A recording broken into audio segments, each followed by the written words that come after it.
নমস্কার, স্পটন নিউজে আপনাদের সবাইকে স্বাগত। আমি সাগর। এই মুহূর্তে আমার সঙ্গে রয়েছেন সৌমিত্র চক্রবর্তী, প্রাক্তন দিনের বিখ্যাত ফুটবলার। সৌমিত্রদা, স্পটন নিউজে তোমাকে স্বাগত জানাই।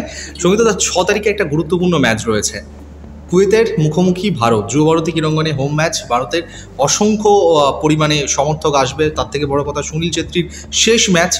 তোমরা সুনীলকে শুরু থেকেই দেখছো, কি বলবে? এটাই কি সুনীলের ঠিক সিদ্ধান্ত, এই সময় সঠিক সিদ্ধান্ত?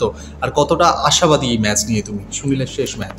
ফার্স্ট অফ অল যেটা বললি যে প্রচুর সংখ্যক দর্শক আসবে, সেটা ভারত কুয়েত ম্যাচ বলে কতটা আসবে সেটা আমার যথেষ্ট সন্দেহ ছিল। কিন্তু একই সঙ্গে আরেকটা কথা মাথায় রাখতে হচ্ছে এখন যে সুনীলের লাস্ট ম্যাচ ক্যারিয়ারে ইন্টারন্যাশনাল ফুটবলে অবভিয়াসলি।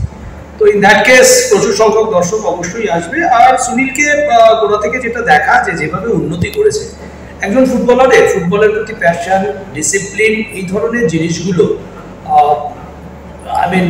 যেভাবে থাকা উচিত একটা অর্ডিনারি স্টেজ থেকে কিভাবে একটা হাই র্যাঙ্ক স্টেজে নিজেকে এস্টাবলিশ করা যায়, সেটা সুনীলকে না দেখলে বিশ্বাস করা ভীষণভাবে অসম্ভব। এবং যেভাবে দিনের পর দিন ইন্ডিয়ান ফুটবল টিমকে এগিয়ে নিয়ে গিয়েছে অ্যালং উইথ হিজ নিউ কামার্স, বিভিন্ন সময় বিভিন্ন প্লেয়ার এসে খেলে গেছে। শুরু করেছিল বাইচুংয়ের পাশে, তার সঙ্গে সঙ্গে বাইচুংয়ে চলে যাওয়ার পর জেজের পরে আর কেউ কিন্তু সুনীলকে সাপোর্টিং স্ট্রাইকার হিসেবে কেউ এসে পৌঁছয়নি।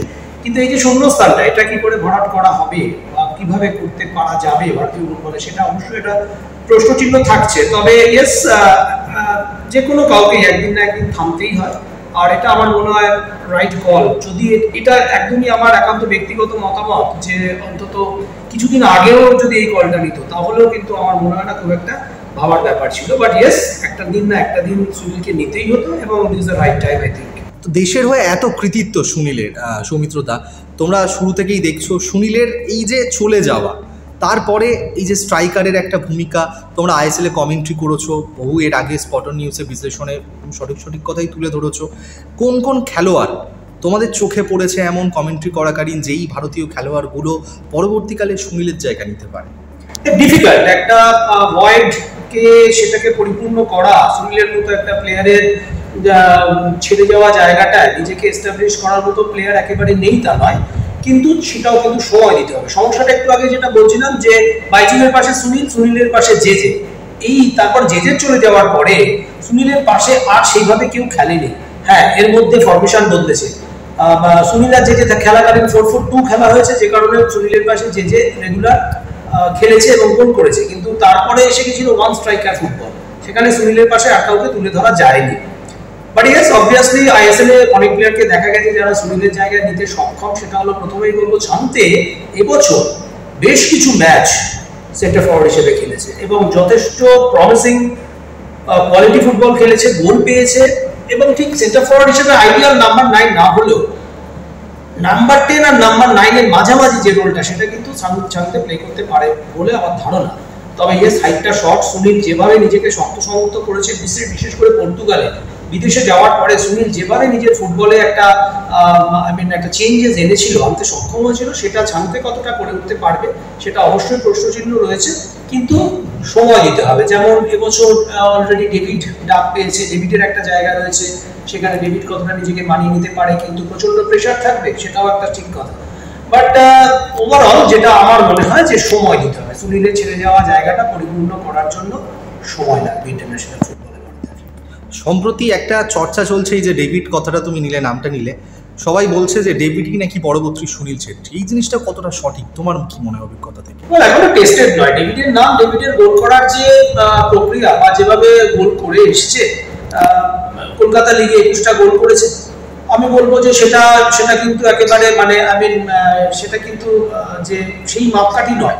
কলকাতা লিগ আর ভারতবর্ষের ফুটবল, সেটা কিন্তু বেশ কিছুটা অনেকটা তফাৎ আছে এই মুহূর্তে। অন্তত কলকাতা লিগে যে ব্র্যান্ড অফ ফুটবলটা হয় বা লেভেলের ফুটবলটা হয়, সেখানে এত তাড়াতাড়ি ধরে নেওয়া যায় না যে সুনীলের জায়গায় ডেভিড নেবেই। তবে একটু আগে বলছিলাম যে সুযোগ দিতে হবে, বেশ কিছু ইয়াংস্টারকে সুযোগ দিতে হবে। ঝান্তে আছে, ডেভিড আছে। আমি জানি না মনবীর যখন স্টার্ট করেছিল, তখন মনবীর আছে সেন্টার ফরওয়ার্ড স্টার্ট করেছিল। তারপরে উইং এর দিকে শিফট হওয়ার পরে ইয়েস, ডোমেস্টিক ফুটবল বা ইন্টারন্যাশনাল ফুটবলে ভীষণভাবে সফল। কিন্তু মনবীরের কিন্তু সফল হওয়ার একটা জায়গা ছিল as a centre forward, because of his physical presence, aerial বলে তার দক্ষতা। সব মিলে মনবীরকে আরো একবার ট্রাই করা যেতে পারে।